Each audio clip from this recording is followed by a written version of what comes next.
झारखंड की सत्ता के चमचमाते गलियारे जहां सब कुछ ठीक होने के दावे किए जा रहे थे, लेकिन अचानक राज्यसभा की सिर्फ 2 सीटों ने रांची से लेकर दिल्ली तक ऐसा तगड़ा राजनीतिक भूचाल ला दिया जिसने पूरे इंडिया गठबंधन की नींव को हिला कर दी। अमूमन चुनावी जंग 2 विरोधी खेमों के बीच होती है, लेकिन यहाँ दोस्त ही दोस्त के खून का प्यासा नजर आ रहा है। एक ऐसी सियासी जंग छिड़ चुकी है जहाँ पर्दे के पीछे तलवारें खिंच गई है। अब सबसे बड़ा और चुभता हुआ सवाल ये उठता है, आखिर अचानक ऐसा क्या हुआ कि कल तक मंच पर एक दूसरे का हाथ थामकर एकजुटता का नारा देने वाले हेमंत सोरेन और कांग्रेस के बड़े नेता आज आमने सामने खड़े हो गए हैं। क्या कांग्रेस ने जेएमएम को भरोसे में लिए अपने उम्मीदवार के नाम का ऐलान करके बहुत बड़ी रणनीतिक भूल कर दी है? क्या जेएमएम के भीतर सुलग रही है नाराजगी सच में इस गठबंधन को हमेशा के लिए तोड़ देगी? और सबसे बड़ा यक्ष प्रश्न, जब विधानसभा में दोनों सीटें आसानी से जीतने का पूरा नंबर गेम मौजूद है, तो ये लड़ाई सीटों की है या फिर झारखंड की राजनीति में अपना असली वर्चस्व और रसूख साबित करने की?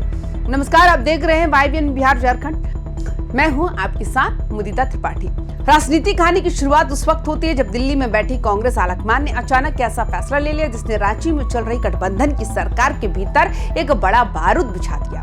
कांग्रेस ने झारखंड के मुख्यमंत्री हेमंत सोरेन या बाकी सहयोगी दलों से कोई औपचारिक बातचीत किए बिना अचानक अपने राष्ट्रीय नेतृत्व के बेहद करीबी माने जाने वाले प्रणब झा को राज्यसभा का उम्मीदवार घोषित कर दिया।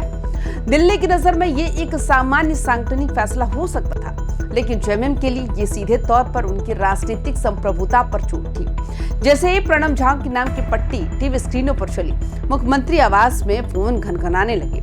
जेएमएम का साफ और सीधा आरोप है कि गठबंधन धर्म का पालन नहीं किया गया। जब राज्य में सरकार जेएमएम के चेहरे पर चल रही है, मुख्यमंत्री उनका है, तो बिना कोई राय मशविरा किए कांग्रेस अपने दम पर उम्मीदवार कैसे तय कर सकती है? इसी गुस्से और अपमान का बदला लेने के लिए मुख्यमंत्री आवास पर आनन फानन में एक आपातकालीन बैठक बुलाई गई, जिसमें जेएमएम के विधायकों, मंत्रियों और वरिष्ठ रणनीतिकारों ने एक सुर में नारा बुलंद कर दिया कि पार्टी किसी भी कीमत पर कांग्रेस के आगे नहीं झुकेगी और दोनों की दोनों सीटों पर अपने उम्मीदवार उतारेगी। इस पूरे मामले में जो सबसे तीखा और ध्यान खींचने वाला मोड़ आया, वो जेएमएम के वरिष्ठ नेता सुप्रियो भट्टाचार्य का वो बयान था जिसने पूरी कांग्रेस को कटघरे में खड़ा कर दिया। उन्होंने सरेआम मीडिया के सामने कह दिया कि आखिर ये एक तरफा प्यार कब तक चलेगा। ये सिर्फ एक बयान नहीं था, बल्कि ये उस गुबार का फूटना था जो पिछले काफी समय से जेएमएम के भीतर कांग्रेस की कार्यशैली को लेकर सुलग रहा था। झारखंड की जमीनी हकीकत को देखें तो लोकसभा और पिछले विधानसभा चुनावों के बाद जेएमएम के कार्यकर्ताओं के भीतर ये बात घर कर चुकी है कि राज्य में गठबंधन की नैया सिर्फ और सिर्फ हेमंत सोरेन के आदिवासी जनाधार और उनकी लोकप्रियता के दम पर पार हो रही है। ऐसे में जेएमएम का मानना है कि गठबंधन के बड़े भाई होने के नाते हर बड़े राजनीतिक फैसले और राज्यसभा जैसी प्रतिष्ठित सीटों पर पहला हक उनका हक होना चाहिए। विधायकों का दोनों सीटों पर अड़ जाना ये साफ दिखाता है कि जेएमएम अब खुद को सिर्फ सत्ता चलाने तक सीमित नहीं रखना चाहती, बल्कि वो दिल्ली की राष्ट्रीय राजनीति में भी अपनी मजबूत धमक दर्ज कराना चाहती है। राजनीतिक रूप से सबसे मजेदार बात तो ये है कि पूरी लड़ाई इस बात की नहीं कि हमारे पास जीतने के लिए वोट है या नहीं। झारखंड विधानसभा में इस वक्त महागठबंधन के पास कुल 56 विधायकों का बहुत ही आरामदायक और सुरक्षित संख्या बल मौजूद है।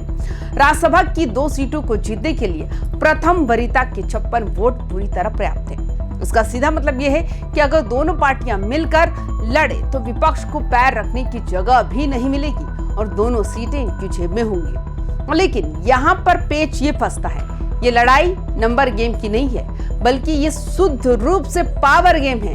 पहली बात, जेएमएम ये दिखाना चाहती है कि झारखंड की धरती पर अंतिम फैसला लेने का अधिकार सिर्फ और सिर्फ हेमंत सोरेन के पास है, दिल्ली के किसी बंद कमरे में नहीं है। दूसरी बात, कांग्रेस के अपने 16 विधायक है और वो खुद को राष्ट्रीय स्तर पर विपक्षी गठबंधन का अगुवा मानती है, इसलिए वो क्षेत्रीय दल के सामने पूरी तरह सरेंडर करके अपने कार्यकर्ताओं का मनोबल नहीं गिराना चाहती। तीसरी और सबसे महत्वपूर्ण बात यह है कि अगर कांग्रेस इस बार पीछे हट जाती है तो आने वाले बड़े चुनावों में सीट शेयरिंग के वक्त जेएमएम उन पर और ज्यादा आक्रामक होकर दबाव बनाएगी। यानी ये पूरा चुनाव उम्मीदवारों की योग्यता का नहीं, बल्कि गठबंधन के भीतर अपनी असली ताकत और हैसियत नापने का पैमाना बन चुका है। इस विवाद की गूंज सिर्फ रांची तक सीमित नहीं है, इसके छींटे दिल्ली में बैठे राष्ट्रीय नेताओं के चेहरों पर भी पड़ रहे हैं। ये पहला मौका नहीं है जब देश के भीतर इंडिया गठबंधन के अलग अलग राज्यों में घटक दलों के बीच सिर्फ फुटबॉल देखने को मिल रही है। लेकिन झारखंड का ये मामला इसलिए गंभीर है क्योंकि यहाँ जेएमएम ने सिर्फ कांग्रेस पर ही नहीं बल्कि गठबंधन के अन्य सहयोगियों जैसे आरजेडी और भाकपा माले को भी इस पूरी प्रक्रिया से अलग रखने का मुद्दा उठा दिया है। जेएमएम ये संदेश देने की पूरी कोशिश कर रही है कि कांग्रेस की जो एक तरफा फैसले लेने की आदत है वो पूरे गठबंधन की कार्यशैली को नुकसान पहुंचा रही है। हालांकि बड़े राजनीतिक विश्लेषकों का मानना है कि फिलहाल दोनों ही दलों को एक दूसरे की सख्त जरूरत है, इसीलिए सरकार गिरने या गठबंधन पूरी तरह टूटने की नौबत शायद अभी न आए। लेकिन इस घटना ने दोनों दलों के बीच जो अविश्वास की गहरी खाई पैदा कर दी है उसे पाट पाना आने वाले समय में थोड़ा मुश्किल होगा। तो अब सबसे बड़ा सवाल यही उठता है कि अब आगे क्या होने वाला है। जेएमएम की इस आपातकालीन बैठक के बाद गेंद पूरी तरह से मुख्यमंत्री हेमंत सोरेन के पाले में डाल दी गई। पूरी पार्टी ने उन्हें अंतिम निर्णय लेने का एकाधिकार सौंप दिया है, जो उनके राजनीतिक करियर की अब तक की सबसे कठिन परीक्षा मानी जा रही है। उनके सामने एक तरफ कुआं और दूसरी तरफ खाई वाली सिचुएशन है।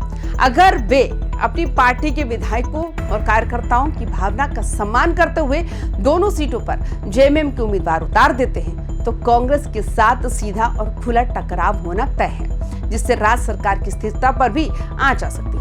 वहीं दूसरी तरफ अगर वे दिल्ली के दबाव में आकर एक सीट कांग्रेस के लिए छोड़ देते हैं तो पार्टी के भीतर उनके नेतृत्व पर यह सवाल उठने लगेगा कि जब हमारे पास पूरा संख्या बल था तो हम कांग्रेस के आगे क्यों झुके। आने वाले 2-3 दिन झारखंड की राजनीति का भविष्य तय करने वाले हैं।